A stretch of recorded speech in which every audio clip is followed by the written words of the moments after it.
por fin, artista euskaldun batekin joango gara. Malen Agirre, arratsaldeon da mila esker. Arratsaldeon. Ongitorri bigarren kafera, oker ez panaiz bigarren ez? Bigarren ez. Aurrekoan kafe hartzeko aukerarik ez genuen, eta gaur ere ez du kaferik hartu ere ingoz. Ongitorri bai. Eskerrik asko.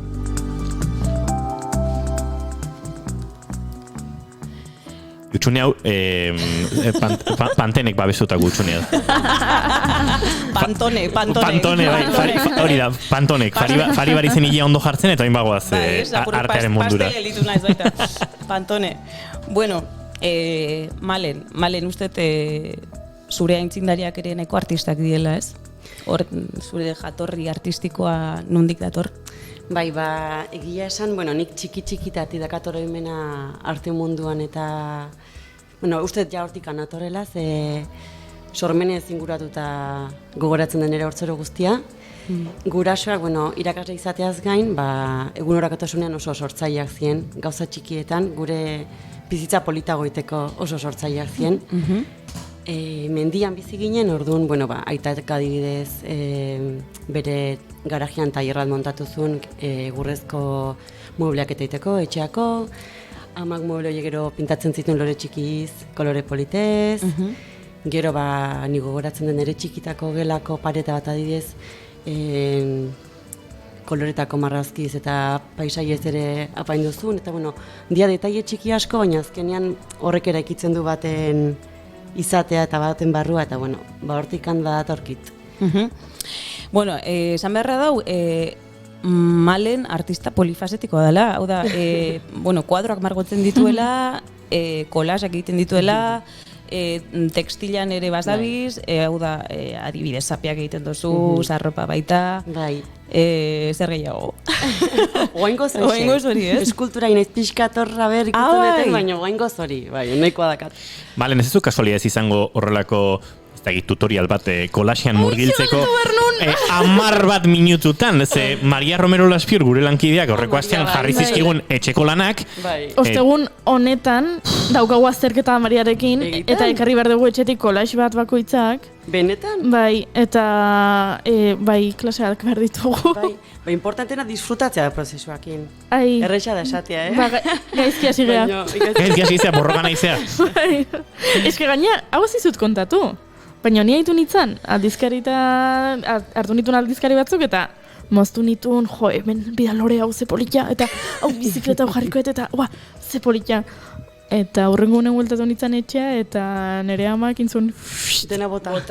Benetan? Bota intzitun. Ai, Marian. Eta basuran, baina etxean dazkazu, ez horiek desagertu zean, eta hasi naiz berriz. Egia da horrek sortzen du lalako frustrazio bat, ez? Berriro hain ondo egingo ez dezunaren sentsazio hori. Igual hobetengo ez du. Hori askotan pasatzea, zerbait idatzi. Hoi da.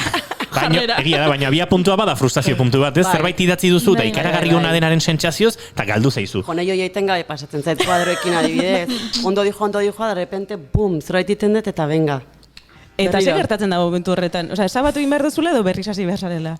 Segun zertan, adibidez kuadroen kasuan, bera oain dela gutxi pasazaita adibidez kuadro, oain justo pinturakin nabil gehien bat, ez? Estudio berri bat hartu dut, eta aukera ematen dit, aspaldi nahi izan dituen kuadro handi horiek sortzeko. Eta oain dela gutxi pasazait batekin, primerantzi joan, egia da nik oso modu intuitiboan lan iten detela. Orduan, hasi nintzen guztua disfrutatzen ez dakiz, eta pixkat soso ikusten nun, eta ez dakit nola beltza hasi nintzen sartzen, iluntzen, borratzen ez da, borratu ere ezin da, baino. Eta orduan, iten dezuna da estudioa itxi, etxea jun, da hurrengo gunean bueltatu, eta venga, berriro hasi, ze bestela. Eta kuadroetan esaten duzu, kolasak egiten duzuz, kuadroak bai egiten duzuz. Kolasak gainera, kolasekin hasi zinen, ez? Batez ere. Bai. Pintura, hasi, pinturakin hasi nintzen. Nire lanian importantena, eta beti hasieran modu inkonstientego batean, eta gero konstientego batean, kolorea izan da. Koloreak bideratu du pixka nire lana beti. Eta hasieratik txikitatik koloreakin ibili naiz. Gero, nire beti gustatu zen pintatzea, eta orduan ikasketak pixkat horrea bideratu nituen, arte derrakin nuen, eta hor bai teknikoki ere pixkat marrazten ikasi nuen, eta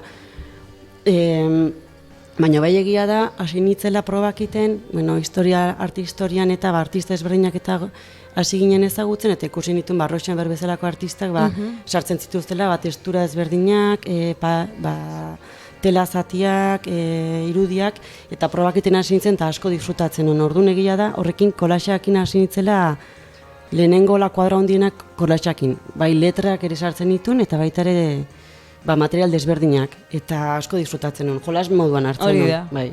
Esaten duzu, kolaxeak edertasuna bilatzeko, edertasuna bilatzen da biela, ez? Batez estetikoak direla, eta aldiz kuadroak direla, barrua saltzeko zerbait, eta horbait igual, hasi zinen beltzez, ez? Horri ilun duzi. Ezakitze pasatzen hor, baino berriro borratu indet, eta guain jarri dago.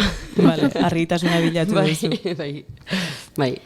Eta, esan dugu kolaxak jolasteko erabiltzen duzu zela, behar bada zure ametsen edertasuna islatzen dutelako, zure ametsak adibidez hasikerako expo bat izan zen, ez? Bai, wow. Donostiko kotaoen, ez? Eta beste look guztiz diferentea zen lukan, eh? Bai. Paseu di urtiek. Bai, desente, bai. Eta gauza asko pasadia baita ere, eta azkenean, ni beti nabil pixkat bilakaeran, ez? Eta azkenean gauza berrian bila eta evoluzionatzen, eta egia da urtuik honea gauza asko aldatu dila, baina egia da, oendikan, nik nire lanean adibidez, bi bideo oso markatuta dazkat, bata da abstrakzioa, kuadroen abstrakzioa, eta gero estadetikan estampatuak, orduan, ez zuka aipatzen dezun ametsen munduko eta kolaxen mundu hori pixkaten ematen dut estampatuen mundura, ze bai da igual irudi estetikoagoa, edo bilatzen detena da zerbait politagoa, edo esango nuke zerbait jantzeko edo nortasun bat emateko bide bat bezala. Kuadroen kasuan bai ikusten dut dela lan bat, gehiago nire barne begirada bat, eta bai, ametsen bidea izan daiteke, ni bietan ikustet ametsen idea hori, baina igual kolaxean eta kasuan bai ikustetela gehiago jolas moduan eta pixkat disfrute moduan bezala. Hori da, bale. Eta, bidaiak ere hor dauzkazu ez? Bai, esente, bai. Bidaiatzea gustatzen zaitu da, azkenean zure lanak, beste bidai mota bat da ez? Eta, aipatzozu Patagonian egin zen duen bidai. Hemen da nakigu. Patagonian egin zen duen bidai bat, eta, etzen eukan uste kamerarik edo telefonorik, galdu egin zen duen. Eta hor duen idazten. Alde batetik, Bai, horri esker egia esan, izan zen, erabat lehenengo aldiz deskonektatzea, eta nerekin bakarrik egotea, eta hasieran egia da, genuen furgonetat zar bat, eta egia esan ordu asko eta asko bidean, eta azkenean Patagoniako bidea oso luzea dira, eta oso ordu asko behar dira. Eta errepideak nahiko iguala dira, aspergarritxoa da. Goiuriri aitzaki emango dio nerekin sartzeko, eta txistek egiteko, baina lehenguan, lagun batekin izketan, desente heldugoa da, baina hitzeiten genuen honin inguruan, nik gogoratzen dut bidaiatzea mugikorrean daturik eta deirik egiteko gaitasunan etzenuken hartan. Mugikorrak etzun ezertarako balio. Eta joaten ziren atzerrira, eta zeunden atzerrian, jendari galdezka, mapatatik tiraka, lekutan galduta, beste modu batea bizi zenun bidaia ez. Bai. Bizi zenun, gehiago bizitzen dezu momentu bakoitza, eta askoz kostien, nikoain bidaioi gogoratzen dut, baina beste bidaiatzen askoz Garbi. Bai, garbigo, momentu bakoitza disfrutatu inen asko. Eta pila bat idatzi zen dulako. Pila bat, bai, zenakan besteik horren. Pentateukoa, ez dakit, hainbeste horri alde idatzi zen duen. Bai, idatzi, eta gero horrere kolaxa egia da, bidaia guztitan beti ematen dut kuadernotxo bat, eta beti juten naiz nire gauzak idazten, eta baita sartzen ditut marrazkiak, kolaxak, adibidez, igual herritxika batean ikusten baldin badet, ez dakize lore, posto bat, hori da, edo ez dakit edo zer gauza. Bitu, ze hona dan, askotan mugikorralde batera uztea. Bai. Eta beste bidai aipagarri bat, ez? Paris. Zer dauka Parisek? Ez dakitze erantzun horri egia esan. Estetika gustatzen, Parisen estetika, baina ideal hori, gero ere, askotan juni izain naiz, egia esan oso puntual junaiz. Junaiz 3 bat aldiz, usteet, izan dira oso bidai laburrak, baina asko gustatzen zait, ez dakit den ere ideia romantikoa, edo benetan nola den, baina asko disfrutatzen dut naizen bakoitzean, bertako estetika, koloreak, oso elegantia eta oso senzillo iruditzen zait. Hau da, zu nola gutizara kaletik, adibidez Parisko kale batetik kuaderno batekin, edo... Ez, kuaderno normalien bidai luze bateak edola erabiltzen dut, baina bestela ez. Ba, juten naiz, oain hori, mugikorrak, azkenean datu guztiak ordazkat. Eta bestela, dena buruan juten naiz, artxibatzen, eta gero ja lan aiteko momentuan, gauza horiek nire interpretazio egiten dut, eta saiatzen naiz islatzen, hori. Jasotzen dituten datu guzti horiek. Eta, modan ere, hasi zinen, oin dela denpora bat, zure lehen urratsak ematen ez, tekstilan eta estampatuak, Pegasusen, zera, estampatu izok egin duzu. Gargo izan redakzio hontan, bat baino gehiago, orokorra esan, bat baino gehiago, bisa txartela ateratzear izan gara. Hortxe ziko dut. Eskaitu gara komentatzen. Bueno, itzengo dugu. Igual, presingo igulo bainik. Gauza, ederrak dauzkazu. Eskerrik asko. Bai, benetan, harrigarrizek. Eta, adibidez, mundu berri hauet, honetara, teknologiarekin eta nola moldatzen zara. Teknologia berriekin egiten duzu lan, edo, klasikoago gaztara? Oain dela gutxi arte oso klasikoa izan naiz, oso papera tarkatza izan naiz. Baina pasazitzaidan, nik arte derrakin nuen, eta gero Valentziago museoan zen kurso bat, eta apuntatu nintzen, eta hor, irakasle marabillosa bat tokatu zitzaidan Gabriela Muñagorri, behare diseinatzailea eta artista da, eta proposatu zigun bakoitzak gure lan bat eramatea, eta eraman un kuadro bat nakana, eta esan zian, malen, estampazio munduan ez dezu pentsatu, eta ni baizea baino nola, eta esplikatu zian pixka nola zen prozesua, eta karo ordenadoria sartzen zen hortan, baino ez ezaguna. Eta hortikan aurrea ja hasi nintzen pixkat investigatzen, eta inedin egin nuen estampazio kurso bat, eta hor ja pixka bat hasi nintzen ja gustoko bezala hartzen mundu hori, eta herramienta bezala hasi nintzen erabiltzen, orduan oain iten detena da, bi gauzak uztartu iten detena da, eskuz marrazten dut, eta gero ordenadore bitartez txukuntzen dut, eta errepikapena egiten dut, gero hortik telara pasal izateko, edo paperera, edo zein zein azaleratara. Bale, orduan, zure lanak normalean, enkarguak izaten dira, edo enkarguz egiten duzu lan? Bai, estampazioen asuntoan, oain arte enkarguz zain nahi ziten. Oain pena da, oain txein ditut bi markentzako goza oso polita, baina ezin di erakutsi eta pena dakat, bai. Ze influencer da, noi? Proiektu berri bat daukat, baina ezin dizut. Proiektos nuevos, coming soon. Markatu, orain horrek izena du gauzatxoak. Gauzatxoak datoz. Bai. Ze ondo bat zorionak? Enkargu ziten ditut, gero egia da kuadroen kasuan, hasiera baten hasi nintzen, behar hori sortu zitzaidalako, pintatzeko eta gogo hori, eta bai izan dela batzutan, igual sare sozialetan, lehen aipatu duzun bezala, hasi nintzen ordenadorekin hasi nintzen, baina gero ere nahi gabe, Instagram eta Facebook eta horien bitartez, egia esan, kliente desente atea zaizkit, eta horrekin lanean nabil, orduan, jaba erabiltzen dutela herramienta bezala ere lanerako, azkenean ere lanen eskaparate da,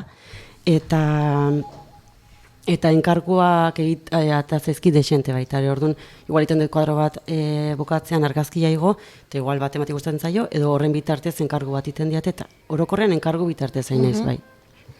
Eta zu zara zure presa edo beste lankide batzuk ere? Oraingoz ni naiz, baina bai beharko de laguntza laizter, bai. Bai. Nik nire etxea lortzen detenen, hemen batzutan iten deten bat deialdia, alokairu bilan abil, ez dut zer topatzen, mesedez, norbaite bali bauka etxe bat, ola presionen deitu. Goatu entzuleak.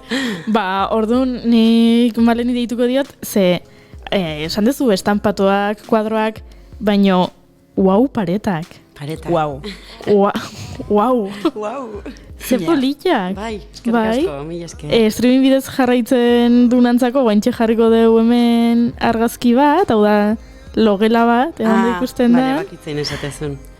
Ze politxak. Eskerrik asko. Toki estudioakin elkarlanean indakoa. Bai, gero, dekorazio txaskokin nahi naiz lanean. Bai, azkenean kliente asko daude, nahi dutela zerbait, esklusiboagoa edo bakarri behaiek eukiko detena, orduan, deitzen diate egia esan. Oso desberdina da, lan egiteko modua kuadro bat iten dezunen adibidez, edo badakizunen norbaiten etxerako dala, zuretzako da, eta zure etxean geratuko da, betiko. Oso desberdina da.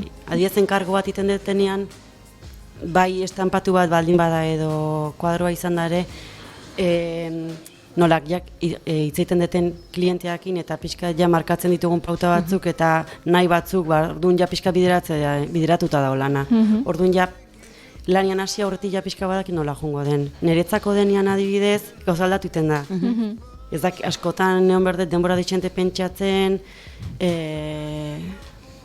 bueno, egia ni etengabe hain naizela informazioa sartzen ere barruan, baina niretzako denean askotan pintatzen hasten naiz eta ordun hasten zait sortzen lana.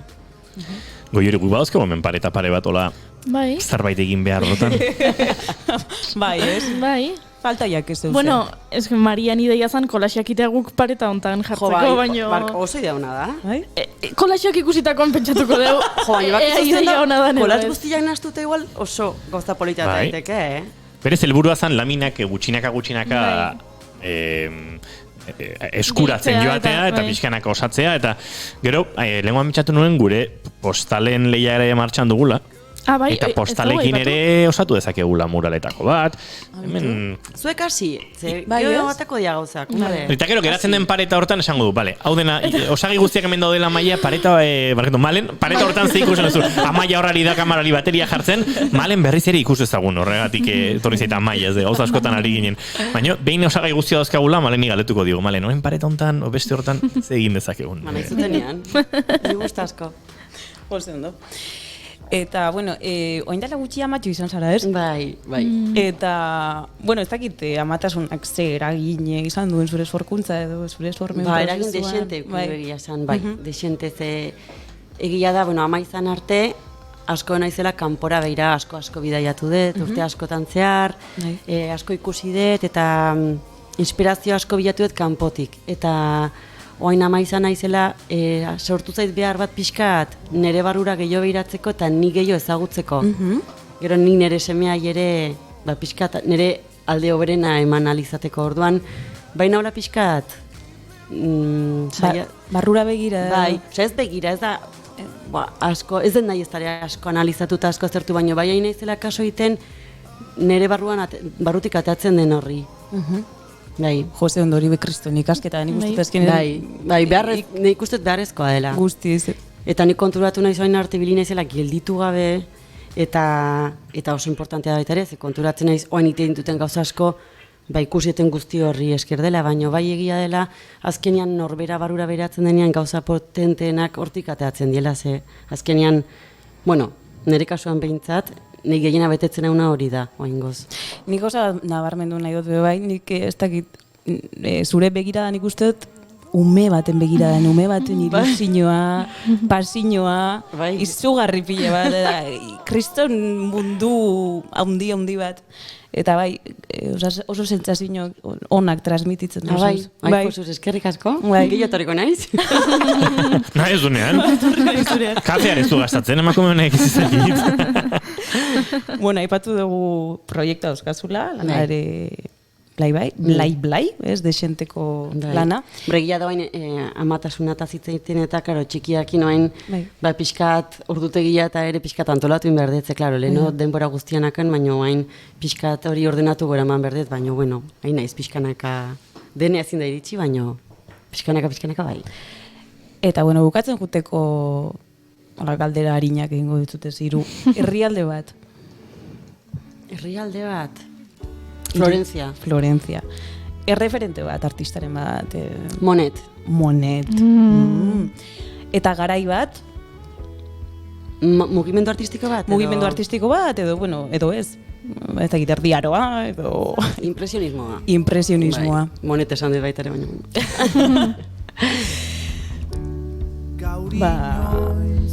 Agortu inbarko dugu, Malen. Agortu ingo dugu. eta... Guk ere ingo genuke Midnight in Paris bat, berak Parisen egindako bidaia horietan murgildu, eta impresionismorantz salto egin, baina monetekin bat egin Parisen. Ez dugu Parisen bidaia egingo denboran eta Florentziara joan, beraz? Florentzia ekuaziotik kanpo utziko dugu. Baina egongo da Florentziako artistan bat olako kutsu italiano ematen gaiari. Federico! Federico, cosa fai, Federico? Malen Agirre Sarasua bigarren kafea hartu duzu, ez dira inbeste izango bigarren kafea jadanik hartu dutenak, 162. Saioa dugu gorkoa, baten bat izango zen, ez? Haze horea, gurea. Taneria. Bai, benetan. Baina horrek esan nahi du, abiatu dugula 3. kafearen garaia. Ziona? Impresionismoaren 3. kafearen garaia. Etortzen aizenako ja muralo eginda, kolaxak. Kolaxa eginda. Eta pareta definituta, orduan negozioetaz hitz egingo dugu. Mila esker, Malen. Mila esker. Zuri. Eta zuek entzuleok prestatu, postalen inguran hitz egin behar dugu eta. Gaitu ezagutzen